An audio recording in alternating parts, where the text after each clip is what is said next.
Hi, I'm Marty Nemko. Many of my clients are financially successful and yet still unhappy. I've offered tips on this previously. For example, you might Google wealthy but sad syndrome.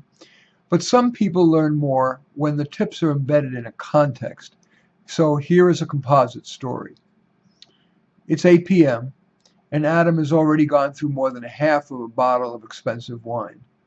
Not that he can tell the difference between it and the cheap stuff, but such purchases made him feel he was getting some compensation for his lifetime of hard, successful work.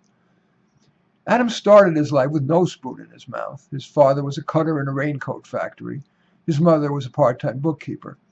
But he worked hard, kept his mouth shut. Unfortunately, that is what's required in most organizations, for or nonprofit and government.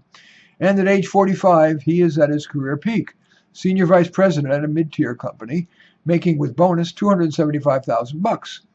But as he sits with his wine, he's wondering why he continues to feel sad. Like his dad, Adam suffers from lifelong predisposition to mild sadness, but that's been exacerbated by his feeling that his work has been only of modest importance. His relationship with his wife and kids, while not bad, is far from what gets sold in sappy movies and novels.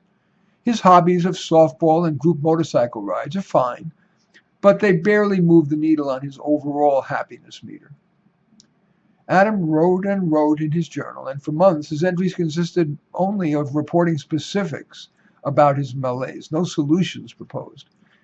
But then one day he wrote the following: I've heard it so often, but instead of endless striving and focusing on what you don't have or wish you were, the answer is in gratitude for what you do have, for what you are.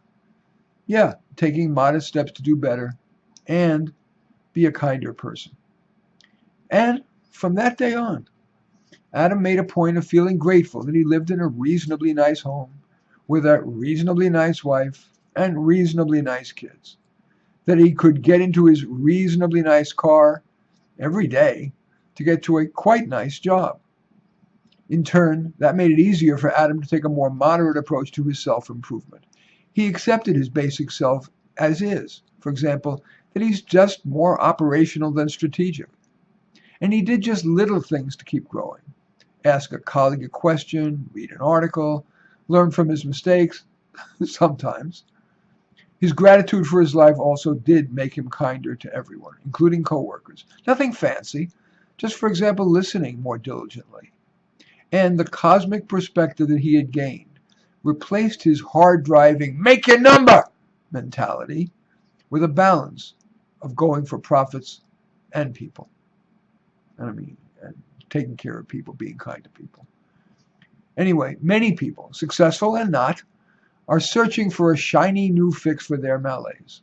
But at least from where I sit, the best fix for most subclinical unhappiness is gratitude, incremental self-improvement, and kindness.